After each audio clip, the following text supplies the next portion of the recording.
ഭീകരാക്രമണങ്ങൾ നടത്താൻ അതിർത്തി കടന്ന് തോക്കുകളും ബോംബുകളുമായി വരുന്ന തീവ്രവാദികളെ കുറിച്ച് നമ്മൾ ഒരുപാട് കേട്ടിട്ടുണ്ട്. നമ്മുടെ ഡിഫൻസ് ഫോഴ്സ് അവരെ കൃത്യമായി നേരിടാറുമുണ്ട്. എന്നാൽ ഇന്ത്യയെ തകർക്കാൻ പാകിസ്ഥാന്റെ ഇന്റലിജൻസ് ഏജൻസിയായ ISI തികച്ചും വ്യത്യസ്തവും അതിശക്തവുമായ ഒരു പുതിയ തന്ത്രം മെനഞ്ഞിരിക്കുകയാണ്. അതിർത്തി കടന്നുള്ള വെടിവയ്പല്ല, മറിച്ച് ഇന്ത്യയിലെ മുൻനിര രാഷ്ട്രീയ പാർട്ടികളിലേക്ക് സ്വന്തം ആൾക്കാരെ നുഴഞ്ഞു കയറ്റുക. അതുപോലെ ഇത് കേൾക്കുമ്പോൾ സിനിമാ കഥ പോലെ തോന്നാം, പക്ഷേ സുരക്ഷാ ഏജൻസികളെ പോലും ഞെട്ടിച്ചുകൊണ്ട് പുറത്തുവന്ന ഒരു കടുപ്പമേറിയ യാഥാർത്ഥ്യം ഇതാണ്. തോക്കുകൾക്ക് പകരം പൊളിറ്റിക്കൽ പവർ ഉപയോഗിച്ച് ഇന്ത്യയെ ഉള്ളിൽ നിന്ന് തകർക്കാനാണ് പാകിസ്ഥാൻ ഇപ്പോൾ ശ്രമിക്കുന്നത്.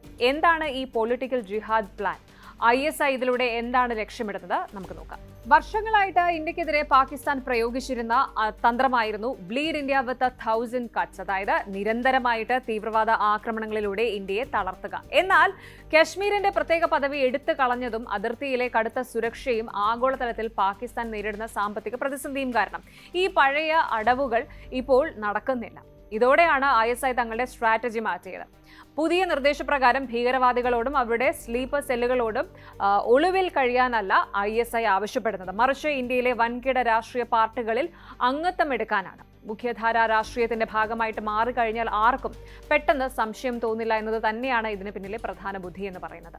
ഇനി ലോജിക്കലായിട്ട് ചിന്തിക്കുകയാണെങ്കിൽ ഒരു ടെററിസ്റ്റ്, ഒരു ഭീകരൻ രാഷ്ട്രീയ പാർട്ടിയിൽ ചേരുന്നത് കൊണ്ട് അവർക്ക് വലിയ ഗുണങ്ങളുണ്ട്. വലിയ 3 ഗുണങ്ങൾ ഉണ്ടെന്ന് പ്രത്യേകിച്ച് പറയണം. ഒന്നാമത്തേത് പെർഫെക്റ്റ് കവറാണ്. അതായത് നിങ്ങളൊരു രാഷ്ട്രീയ പാർട്ടിയുടെ സജീവ പ്രവർത്തകനോ അല്ലെങ്കിൽ ഒരു ഭാരവാഹിയോ ആയാൽ പോലീസോ ഇന്റലിജൻസോ നിങ്ങളെ പെട്ടെന്ന് സംശയിക്കില്ല. ഒരു സാധാരണക്കാരനേക്കാൾ വലിയ സുരക്ഷിതത്വം ഇവർക്ക് സമൂഹത്തിൽ ലഭിക്കും. ഇനി രണ്ടാമത്തേതെന്ന് പറയുന്നത് സിസ്റ്റത്തെ സ്വാധീനിക്കലാണ്. ഭരണകൂടത്തിന്റെ തീരുമാനങ്ങളെയും പോലീസിന്റെ നീക്കങ്ങളെയും കുറിച്ചുള്ള വിവരങ്ങൾ ചോർത്താൻ അധികാരത്തിന്റെ ഇടനാഴികളിൽ സ്വന്തം ആൾക്കാരുണ്ടാകുന്നത് ISIക്ക് വലിയ സഹായമാണ്. ഇനി മൂന്നാമത്തേത് വർഗീയ സംഘർഷങ്ങൾ ഉണ്ടാക്കുക. രാഷ്ട്രീയ പദവികൾ ഉപയോഗിച്ച് ജനങ്ങൾക്കിടയിൽ വിദ്വേഷം വളർത്താനും രാജ്യത്ത് ആഭ്യന്തര കലാപങ്ങൾ ഉണ്ടാക്കാനും ഇവർക്ക് എളുപ്പത്തിൽ സാധിക്കും. ഇനി ഇതൊക്കെ വെറും ആരോപണങ്ങളല്ല. ഇന്ത്യയിലെ പ്രമുഖ അന്വേഷണ ഏജൻസികളായ NIA, national investigation agency, intelligence bureau, IB എന്നിവർ നടത്തിയ അന്വേഷണങ്ങളിൽ ഇതിന്റെ കൃത്യമായ തെളിവുകൾ ലഭിച്ചിട്ടുണ്ട്. ജമ്മു കാശ്മീരിലും ഇന്ത്യയുടെ മറ്റു ചില സംസ്ഥാനങ്ങളിലും പിടിക്കപ്പെട്ട ചില ഭീകരർക്ക് ഏതെങ്കിലും പ്രമുഖ രാഷ്ട്രീയ പാർട്ടികളുമായിട്ട് ബന്ധമുണ്ടായിരുന്നതായിട്ട് കണ്ടെത്തിയിട്ടുമുണ്ട്. ചിലർ പാർട്ടിയുടെ IT സെല്ലുകളിലും ചിലർ പ്രാദേശിക തലത്തിലുള്ള കമ്മിറ്റികളിലും വരെ സ്ഥാനം ഉറപ്പിച്ചിരുന്നു. ഡിജിറ്റൽ തെളിവുകളും വാട്സാപ്പ് ചാറ്റുകളും പരിശോധിച്ചപ്പോഴാണ് ഇവരെ നിയന്ത്രിച്ചിരുന്നത് അതിർത്തിക്കപ്പുറത്തുള്ള ISI ഹാൻഡ്ലേഴ്സ് ആണെന്ന് വ്യക്തമായത്. നമ്മുടെ രാജ്യത്തിന്റെ ഏറ്റവും വലിയ ശക്തി എന്ന് പറയുന്നത് ഇവിടുത്തെ ജനാധിപത്യ വ്യവസ്ഥയിലാണ്.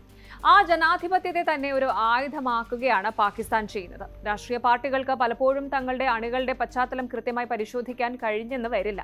ഈ ലൂപ്പ് ഹോൾ മുതലെടുത്തിട്ടാണ് ISI ഭീകരരെ ഉള്ളിലേക്ക് കയറ്റിവിടുന്നത്. ഇത് ഇന്ത്യയുടെ ആഭ്യന്തര സുരക്ഷയ്ക്ക് വരുത്തിവെക്കുന്ന ഭീഷണി ചെറുതല്ല. ഒരു തെരഞ്ഞെടുപ്പ് കാലത്തോ അല്ലെങ്കിൽ രാജ്യത്ത് വലിയൊരു പ്രതിസന്ധി നിലനിൽക്കുമ്പോഴോ ഇത്തരം നുഴഞ്ഞു കയറ്റക്കാർക്ക് രാജ്യത്തെ വലിയൊരു ദുരന്തത്തിലേക്ക് നയിക്കാൻ സാധിക്കും. പാകിസ്ഥാൻ ഡിപ്ലോമാറ്റിക്കലായും അതുപോലെ സാമ്പത്തികമായും എത്രത്തോളം തകർന്നു കിടക്കുകയാണെങ്കിലും ഇന്ത്യക്കെതിരെയുള്ള തങ്ങളുടെ തന്ത്രങ്ങൾ അവർ അവസാനിപ്പിക്കുന്നില്ല എന്നതിന്റെ തെളിവാണ് ഇത്തരം നീക്കങ്ങൾ. ഭീകരവാദത്തിന്റെ രൂപം മാറിയിരിക്കുന്നു. തോക്കുകളിൽ നിന്ന് അത് രാഷ്ട്രീയ അധികാരം ലക്ഷ്യമിട്ടുള്ള അദൃശ്യ യുദ്ധമായി മാറിയിരിക്കുകയാണ്. നമ്മുടെ രാഷ്ട്രീയ പാർട്ടികളും സുരക്ഷാ ഏജൻസികളും മുൻപത്തേക്കാൾ കൂടുതൽ ജാഗ്രത പുലർത്തേണ്ട സമയം അതിക്രമിച്ചിരിക്കുകയാണ്. കേവലം വോട്ട് ബാങ്ക് രാഷ്ട്രീയത്തിനപ്പുറം സ്വന്തം പാർട്ടിയിലേക്ക് കടന്നു വരുന്നവർ ആരാണ് എന്ന് പരിശോധിക്കേണ്ട വലിയൊരു ഉത്തരവാദിത്തം ഇന്ന് ഓരോ രാഷ്ട്രീയ നേതൃത്വത്തിനുമുണ്ട്. കൂടുതൽ വാർത്തകൾക്ക് News 18 Keralam YouTube channel subscribe ചെയ്യുക.